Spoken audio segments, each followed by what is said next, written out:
everyone, it is Miss Pepley here, and today we're going to be looking at a dialogue punctuation guide. And this is the guide for you if you are interested in writing your own dialogue and want to know all the rules that go with it. So let's get started. Rule number 1, dialogue should begin and end with quotation marks. And you can see here in green what quotation marks look like. So, for example, a dialogue is when two people are talking back and forth, a conversation between two or more people. And so this character says, "How can you not like cats? There are furry, independent friends." And you can see how it begins and ends with these quotation marks. And at the same time, our next friend says, "Because I know they are secretly planning our demise." So their dialogue is beginning and ending with quotation marks as it's highlighted in yellow. Rule number 2, you're going to use dialogue tags and commas to introduce or follow your dialogue. And I want you to note that each quotation begins with a capital letter. Now you might be sitting there thinking, what is a dialogue tag? Well, it's kind of like an introduction to your dialogue. Let me show you. So we have this first one. James looked incredulously at his friend. "How can you not like cats? There are furry, independent friends." So look what's highlighted right here in blue. James looked incredulously, I can never say that word, at his friend. So it's introducing our dialogue. That's what we call a dialogue tag. So we put the tag, then we put a comma, and then we put our dialogue. We follow it with our dialogue. And notice how we have a capital letter starting our dialogue. Now, sometimes we can put our dialogue tag at the end of our quote. So here's Maria's quote, "Because I know they're secretly planning our demise." So we have our quote, and notice at the end, we have our comma, we have our dialogue tag, replied Maria, and we put the period at the end. So you might be sitting there thinking, where do I place my punctuation? Because if you notice, there's a period at the end right here. We have some exclamation points, a comma. So let me explain to you where you actually need to place your punctuation. First, we're going to start with the period. So if the dialogue tag comes before your quotation, then you would place the period inside of your quotation mark. Let's look at what that looks like. Mason collapsed on the couch with a groan. "Oh, soccer practice was tough today." So notice that we have our period inside our quotation mark. Do you see how we have that comma right after our dialogue tag?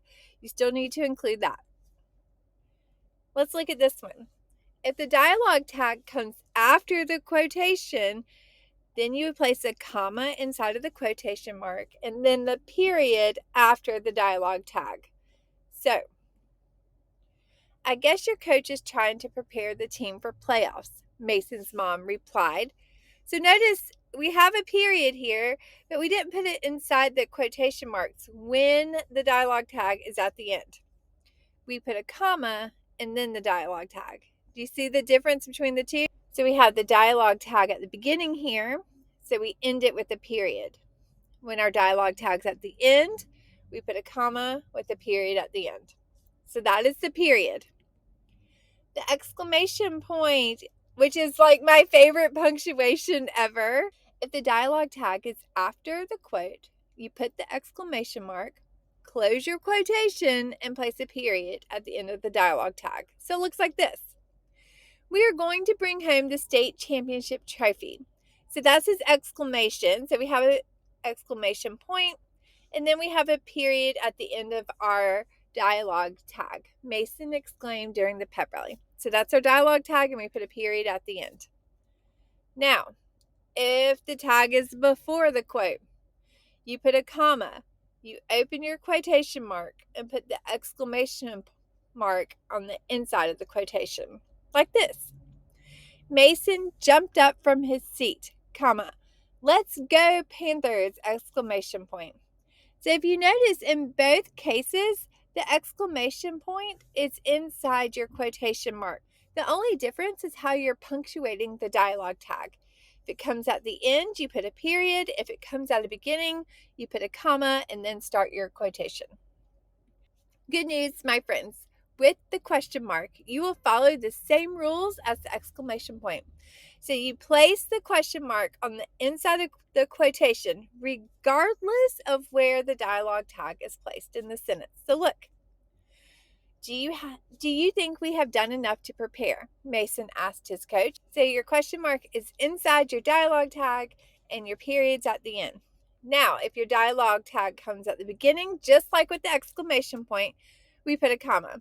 Coach James looked at him with a small smile. Comma. Why do you think I've been so hard on the team during practice? Question mark, close your quotation. So both have a question mark inside their quotation. The only difference is your dialogue tag. Notice dialogue tag at the end, we put a period. Dialogue tag at the beginning, we put a comma. I want you to take note. Words like said, exclaimed, asked, stated, those type of words are not capitalized in dialogue, even when they come after dialogue that contains an exclamation point or question mark. And it feels weird to me not to capitalize it, but you don't. Let's look at this example. Wow, that's a strange rule, exclaimed Aubrey. So we did not capitalize exclaimed here, even though we have a punctuation inside of our quotation marks. It feels weird, but that's just the rule. And finally, rule number 3, you're going to start a new paragraph each time the speaker changes. So, I asked Maria to watch Mr. Fluffington while we are away for the game, Coach James confided to Mason. And Mason's going to reply, so we're going to start a new paragraph because he's a new speaker. Mason looked shocked. I thought she hated cats. And then Coach James is going to reply, so we have a new paragraph. Oh, she does, Coach James replied. But I think a weekend with my fluffy ball of sunshine will change her. So notice here how each person speaking gets their own paragraph. And that just helps the readers kind of keep up with who is talking and keep up with the conversation. So that is all. That is your basic punctuation guide for dialogue. If you are interested in this lesson and the activities that go with it, you can click the links below. We have it available in ELA Unlimited, where I have this resource plus tons of other great resources ready to download and use today. Or you can go to Teachers Pay Teachers and buy this lesson independently. And that is all linked below. And so happy writing. I hope this helps. And until next time.